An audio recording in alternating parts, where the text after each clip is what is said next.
Boss आज मैं तुम्हें बताऊंगा स्टॉप लॉस का पावर।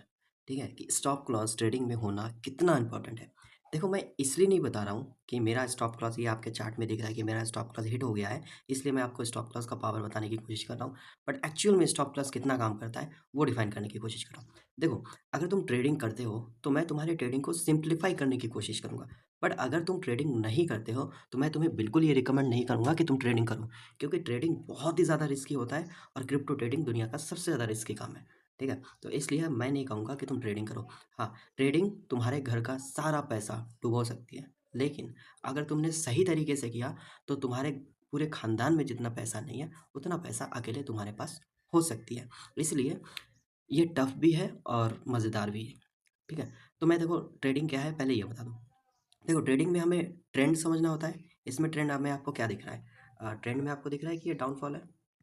ठीक है, ट्रेडिंग में हमें ट्रेंड समझना होता है, डाउनफॉल है। ठीक है, ट्रेंड हमें पता चल गया और इसका पैटर्न क्या है कि बार बार इस लाइन को टच कर रही है, नीचे जा रही है, टच कर रही है, नीचे जा रही है, टच कर रही है, नीचे जा रही है। पैटर्न भी समझ में आ गया। ठीक है, इस ट्रेड लाइन को ये ब्रेक नहीं कर पा रही है, तो हमें क्या करना है कि हमें इस ट्रेड लाइन के ऊपर एसएल रखना है, स्टॉप लॉस रखना है, और यहीं पे जब ट्रेड लाइन को टच कर रही होगी तो वहीं पे हमें पुट साइड का एक एंट्री बनाना है। ठीक है, सिंपल है, इसमें कुछ ज़्यादा लॉजिक लगाने वाली, ज़्यादा दिमाग लगाने वाली चीज़ है ही नहीं, क्योंकि देखो ट्रेंड क्या है, डाउन साइड ट्रेंड है। ठीक है, पैटर्न क्या है, बार बार इस ट्रेड लाइन को टच करके नीचे आ रही है। ठीक है, बार बार इस ट्रेड लाइन को टच करके नीचे आ रही है, यही पैटर्न है। और मैंने क्या किया, सेम वही किया, जो पैटर्न है, जो जिस तरफ ट्रेंड है, जो पैटर्न है, उसी को फॉलो करते हुए ट्रेड लिया। ठीक है, और मुझे लग रहा है कि ये भाई साहब मेरा ही एंट्री लेने का वेट कर रहे थे कि कब मैड मार्केट वाला आके एंट्री लेगा और मैं उसका मैड बना दूंगा। ठीक है, तो सिंपल सा था कि थोड़ा टाइम और उसे मूव करना था, जबकि सुबह से यहीं पे कहीं पे मेरी एंट्री थी। ठीक है, यहाँ पे मेरा टारगेट था ऑलमोस्ट, और ये था स्टॉप लॉस। ठीक है, अब मुझे लग रहा है ये चार्ट मेरा ही वेट कर रहा था कि कब मैड मार्केट वाला आएगा और आके मैं उसका एसएल खाऊंगा। क्यों? क्योंकि देखो आज 13 है, मॉर्निंग से ये बंदा सेम पैटर्न फॉलो कर रहा है, तो डाउन ट्रेंड और टच करता हुआ सुबह से सेम पैटर्न फॉलो कर रहा था। ठीक है, मैंने जैसे ही एंट्री लिया, भाई साहब ने इस लाइन को ब्रेक भी किया और मेरा एसएल भी हिट किया। अगर मैं इस पे इतना ज़्यादा ट्रस्ट कर लेता, देखो अगर तुम ट्रस्ट नहीं करोगे तो तुम एंट्री नहीं ले सकते। ठीक है, तो इसलिए अपने पैटर्न पे ट्रस्ट करना भी बहुत ज़रूरी है, लेकिन साथ में सेफ्टी होना भी बहुत ज़रूरी है। ठीक है, तुम्हें बाइक चलानी आती है, तुम्हें ट्रस्ट है, लेकिन हेलमेट हम सेफ्टी के लिए पहनते हैं, तो वैसे ही है। मुझे ट्रस्ट है कि ये वैसे ही डाउन ट्रेंड की तरफ ही जाएगा, लेकिन मेरी सेफ्टी कि मैं एसएल लगा के चलूँगा। ठीक है, जैसे ही मैंने एंट्री लिया मेरा ऑलमोस्ट 50% कवर हो गया था। ठीक है, कवर होने के बाद ट्रेंड चेंज हो गया, ब्रेक कर दिया और मेरा यहीं पे एक्सेलेरेट हो गया।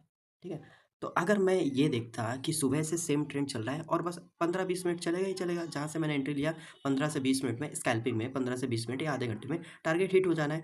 अकॉर्डिंग टू इस ट्रेंड के आधे घंटे 1 घंटे में ये ट्रेंड मेरा टारगेट हिट हो जाएगा, लेकिन जैसे हाफ टारगेट कंप्लीट हुआ वहीं से मार्केट ट्रेंड चेंज कर दिया।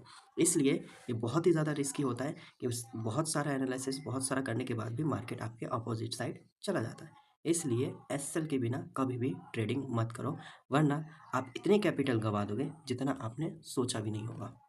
ठीक है, तो अगर आप ट्रेडिंग को और सिंप्लीफाई करना चाहते हो तो चैनल को सब्सक्राइब कर दो, क्योंकि इतना इजी लैंग्वेज में शायद ही कोई बताता होगा। क्योंकि लोग चार्ट को कॉम्प्लिकेटेड बनाते हैं, कॉम्प्लिकेटेड, ये इंडिकेटर वो इंडिकेटर, ये तरीका वो तरीका, कॉम्प्लिकेटेड बना के आपको कंफ्यूज करते हैं, क्योंकि जब आपको सामने वाला कंफ्यूज करेगा तो आपको लगेगा कि वो पता नहीं कितना दिमाग वाला है। बट एक्चुअल में ट्रेडिंग जितना सिंपल तरीके से कर सकते हो उतना आपके लिए बेहतर है। ट्रेडिंग को जितना सिंप्लीफाई कर पाओगे उतनी हेल्दी प्रॉफिट होगी। इसलिए अगर कोई तुम्हें ये इंडिकेटर वो इंडिकेटर इस तरीके उस तरीके से बता रहा है जो आपको समझ ही नहीं आ रहा है, तो ऐसे लोगों को फॉलो मत करो। ऐसे लोगों को फॉलो करो जो ज़्यादा से ज़्यादा सिंप्लीफाई तरीके से आपको बताते हैं। ठीक है, तो अगर वीडियो अच्छा लगा तो लाइक कर देना, चैनल को सब्सक्राइब कर देना, क्योंकि 1 लाख सब्सक्राइब में कोर्स देने वाला हूँ जिसमें आपको बेसिक टू एडवांस सीखने को मिलेगा और क्रिप्टो करेंसी ट्रेडिंग सीखने मिलेगा और स्विंग ट्रेडिंग इंडियन मार्केट में सीखने को मिलेगा, जो कि फ्री ऑफ कॉस्ट होगा। बस आपको चैनल को सब्सक्राइब करना है और 1 लाख फॉलोअर और 1 लाख सब्सक्राइबर होते ही आपको जो भी तरीके से मैं कोर्स प्रोवाइड कर पाऊंगा मैं उस तरीके से आपको कोर्स दूंगा फ्री ऑफ कॉस्ट में।